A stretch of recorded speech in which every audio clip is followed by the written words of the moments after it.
Hello नमस्कार दोस्तों। आज हम लोग सीखेंगे फॉर्मल लेटर लिखना। ठीक है ना। एक छोटा सा हमने फॉर्मल लेटर लिखा भी है जो हम लोग उसको देखेंगे। पहले हम लोग उसको पैटर्न को देखते हैं कैसे हम लोग लिखते हैं। ठीक है, उस पैटर्न को समझेंगे। उस पैटर्न पर ही आप लोग कोई लिखते हैं, आपने लिखा भी होगा कई बार, या स्कूलों में अनुमति के लिए या कभी नहीं जाते हैं तो उसकी उसके लिए हम लोग एक लेटर पता होता है, स्कूलों में देना होता है ये। तो उसी को हम लोग आज लिखने का एक सीखेंगे। ठीक है ना। तो काफ़ी आप लोग ध्यान से देखिए। देखिए, सबसे पहला पैटर्न होता है। देखिए, ये लेटर चूँकि स्कूल में ही नहीं, ये कहीं भी आप फॉर्मल लेटर आपको पता होगा, कहीं भी आप शिक्षा पदाधिकारी के पास, जिला अधिकारी के पास, या कोई मुखिया वार्ड, कोई सारे ये ऑथोराइज पर्सन या किसी कंपनी में वर्क करते हैं तो उसके प्रति हम लोग लेटर को लिखते हैं। पहले क्या है, यहाँ सबसे पहले हम लोग लिखते हैं सेवा में। ठीक है। फिर जस्ट आते हैं तो ये जिसका हम संबोधन करते हैं, मान लीजिए हम प्रधानाध्यापक के पास लिख रहे हैं तो श्रीमान प्रधानाध्यापक महोदय। ठीक है ना। मान लीजिए हम जिला अधिकारी के पास लिख रहे हैं तो यहाँ क्या लिखेंगे, जिला अधिकारी महोदय। ठीक है ना। शिक्षा पदाधिकारी महोदय, जो भी हमको लिखना होता है हम उसको यहाँ पर लिखकर वर्णन करते हैं। ठीक है। जस्ट आप देखेंगे कि यहाँ पर इस संबोधन करने के बाद आप यहाँ जस्ट नीचे आप मान लीजिए किसी स्कूल का लिख रहे हैं तो आप अपना स्कूल का नाम लिखते हैं, फिर वहाँ उसका पता लिख देते हैं। ठीक है। मान लीजिए गया में तो गया, आरा, आपका जो भी है वो लिख देते हैं। फिर जस्ट आप यहाँ क्या लिखते हैं, यहाँ जस्ट आप नीचे आते हैं तो यहाँ पर विषय डालते हैं। ये इसके नीचे ये सारे एक लाइन में ही आते हैं। और विषय डालने के बाद आपको मान लीजिए कि 2 दिन की छुट्टी के लिए लिखना है तो 2 दिनों की छुट्टी की अनुमति हेतु। ठीक है ना। या आपके गांव में मान लीजिए रोड नहीं बना है तो आप जिलाधिकारी को लिखते हैं मेरे गांव में सड़क निर्माण हेतु या निर्माण के संबंध में, या और भी सारी चीज़ों को बाद में लिखना होगा तो वो सारी चीज़ को यहाँ लिखते हैं। ठीक है। ये सारी चीज़ यहाँ हम डालते हैं। फिर उसके बाद सेवा के जस्ट नीचे यहाँ आते हैं तो यहाँ इसके समानांतर ही क्या डालते हैं, महाशय, सीधा डालते हैं जस्ट नीचे। महाशय में आगे लिखते हैं सविनय निवेदन यह है कि जो देखिए जो विषय लिखे आता है उसी के संबंध में यहाँ पर अब पूरा हम लोग वर्णन करते हैं डिटेल से। सविनय निवेदन है कि मैं अमित दिनांक इतना, मैं दिनांक इतना से इतना तक अपने वर्ग में अनुपस्थित रहूँगा। तो उसके संबंध में आप क्या करते हैं, एक लेटर लिखते हैं। ठीक है।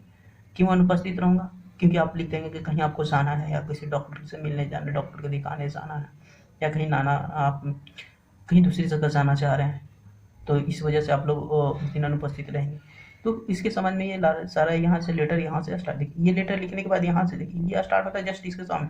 फिर ये इसको हम लोग यहाँ से जहाँ से ये स्टार्ट है ना सेकेंड लाइन इसका यहाँ से स्टार्ट कर देते हैं ये। और जब तक ये पैराग्राफ स्टार्ट खत्म नहीं होता तब तक हम लोग यहाँ से लिखते हैं। जैसे ये पैराग्राफ मान लीजिए यहाँ खत्म हो गया तो इसको स्टॉप कर देते हैं। ठीक है। फिर जस्ट आपने चूंकि एक ये के लिए लिखा है आप इसको बारे में यहाँ इलाबोरेट वर्णन करते हैं। ठीक है ना। फिर जस्ट आप इसका लाते हैं यहाँ लिखते हैं अतः श्रीमान जी से नम्र निवेदन है कि मुझे क्या कर दीजिए। फिर जस्ट यहाँ सेकेंड लाइन से वहीं से लिखते हैं कि हमारी छुट्टी को मंजूरी दे दी जाए, या हमारे गांव में आपको सड़क निर्माण के लिए, सड़क निर्माण के जिलाधिकारी के पास लिखे थे, सड़क निर्माण के लिए जल्दी से करवाई की सर, ताकि बहुत प्रॉब्लम हो रही। तो ये अपना यहाँ अपना इलाबोरेट करते हैं। फिर यहाँ लिखने के बाद यहाँ से आप क्या डालते हैं, ऐसे कर देते हैं। ठीक है। ऐसे करने के बाद लिखते हैं आपका विश्वासी। ठीक है ना। यहाँ लिख देते हैं नाम अपना लिखते हैं। ठीक है ना। मोबाइल नंबर, अच्छा आप क्लास में पढ़ते हैं, परीक्षा में पढ़ते हैं, किसी स्कूल में पढ़ते हैं तो मोबाइल नंबर नहीं लिखते हैं, वर्ग लिखते हैं, रोल नंबर लिखते हैं, ये सब लिख देते हैं। लेकिन जब किसी दूसरे चीज़ के प्रति लिख रहे हैं तो वहाँ आपको ये सारा चीज़ डालना पड़ेगा। ठीक। ये लिखते एक बार समझ लेते हैं शुरू से। देखिए क्या होता है, अगर लिखना होता है तो पहले सेवा में लिखते हैं, फिर जिनको संबोधन करना होता है उसको लिखते हैं, फिर यहाँ पर विषय के बारे में लिखते हैं, किसके लिए लिख रहे हैं, विषय छोटा होना चाहिए। ठीक है। विषय को पढ़कर नहीं कोई समझ जाता है कि आपको क्या किस वर्ग के लिए लिखे हैं, आगे आपके लेटर में क्या है। ठीक है ना। ये विषय को पढ़कर फिर जस्ट आप आते हैं जस्ट नीचे में महाशय के बाद सविनय निवेदन ये आएगी, ये करते हैं, लिखते हैं 4-5 लाइन।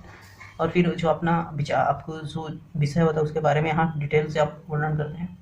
उसके बाद यहाँ अपने अनुमति के लिए यहाँ वो कृपा करते हैं, और फिर आपको अपना विश्वासी नाम उम डालकर रोल नंबर जो भी होता है अपना सारा चीज़ फिलअप करते हैं और ये कर देते हैं, और ये आपका एक लेटर हो जाता है। ठीक है ना। जहाँ आपका सारी चीज़ भी है और आपका आपके बारे में भी थोड़ा सा डिटेल्स है। ठीक है। हमने एक छोटा सा लेटर लिखा है, उसको बारे में हम लोग देखेंगे, और ये लेटर देखकर आपको और उसको अच्छे से समझ में आ जाएगा। ठीक है। देखिए ये लेटर लिखा है सेवा में श्रीमान प्रखंड शिक्षा पदाधिकारी महोदय। ठीक है ना।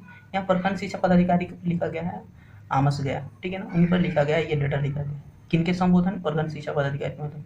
विषय क्या है, 9 विद्यालयों में प्रायोगिक या गतिविधियों के माध्यम से विज्ञान विषय की शिक्षण के लिए अनुमति थी। विज्ञान विधि गतिविधियों के माध्यम से विज्ञान विषय की शिक्षण के लिए अनुमति हेतु, ठीक है ना। वो विज्ञान विषय का क्या करते थे, अनुमति चाहते हैं नौ विद्यालयों में। इसके लिए उनको ना कुछ अनुमति मांगने के लिए उनके पास लेटर लिखा गया है। ये देखिए क्या है, वहाँ से ये डाला गया। सविनय निवेदन यह है कि मैं अमित कुमार सिंह अगस्त्य इंटरनेशनल फाउंडेशन क्या है, इसमें इंस्ट्रक्टर के पद पर हूँ, जो एक एनजीओ है, ठीक है। यह हमारी एनजीओ वर्ग 6, 7 और 8 को प्रयोग या एक्टिविटी के माध्यम से बच्चों को विज्ञान की शिक्षा प्रदान करती है। ठीक है, वही है कि इसके बारे में क्यों लेना चाहते हैं अनुमति। ये सारी चीज़ को अच्छे से यहाँ पर किए हैं, वर्णन किए हैं, ठीक है ना। ये क्या है, ये चूंकि ये एक एनजीओ है और ये क्या करते हैं, विज्ञान को, सब विज्ञान विषय उनको गतिविधियों के माध्यम से, एक्टिविटी के माध्यम से पढ़ाते हैं, ठीक है। तो इसलिए ये अनुमति लेना चाहते हैं कि बच्चों को से थोड़ा सा उनको अनुमति मिल जाए, तो ये बच्चों को और अच्छे से बता पाएंगे, क्योंकि हो सकता है उनके पास प्रैक्टिकल गतिविधि के माध्यम से नहीं पढ़ते हो, तो इनके जाने के बाद ये अच्छा खासा है। तो ये इसके बारे में लिखें। फिर जस्ट आगे लिखें, वर्ष 2023-24 में टाटा पावर की सहायता से यह प्रोग्राम सिर्फ गया के आमस प्रखंड में 9 विद्यालय में चलाया जा रहा है, ठीक है ना।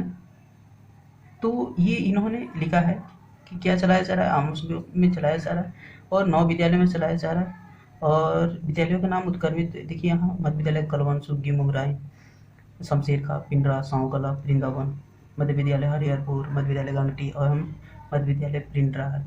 ये सारी चीज़ का 9 स्कूलों का उन्होंने नाम लिखा है।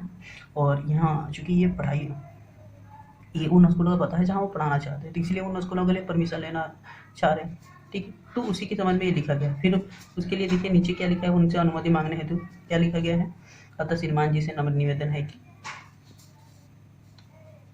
क्या है कि श्रीमान जी से नम्र निवेदन है कि हमें उन विद्यालयों में बच्चों को शिक्षण हेतु अनुमति दी जाए, ताकि बच्चों को उज्ज्वल भविष्य बन सके, और इसके लिए हमारी संस्था आप पर आभारी रहे। आप ये उनका क्या है, निवेदन आप इससे करें। मैंने बताया था ना, उसमें निवेदन हम लोग मांगते हैं, अनुमोदन मांगने के लिए कृपा करते हैं, ठीक है। तो ये आपके बारे में एक छोटा सा डिटेल से लेटर लिखे। और फिर आपका विश्वासी नाम अमित कुमार सिंह, यहाँ अगस्त्य संस्था है, जस्ट इसका नीचे मोबाइल नंबर डाल देते हैं, ठीक है। ये सारी चीज़ें, ये एक छोटा सा लेटर था, फॉर्मल लेटर, जिसकी मदद से हम लोग क्या करते हैं, इसको कहीं भी लिखते हैं लेटर को, तो उसके बारे में आप उसको कुछ अनुमोदन या किसी भी चीज़ के लिए लिखते हैं। तो ये लेटर आपको जनरली आपको सहायता करेगी कि आप फॉर्मल लेटर लिखने में आप सीखे होंगे, ठीक है। Thank you.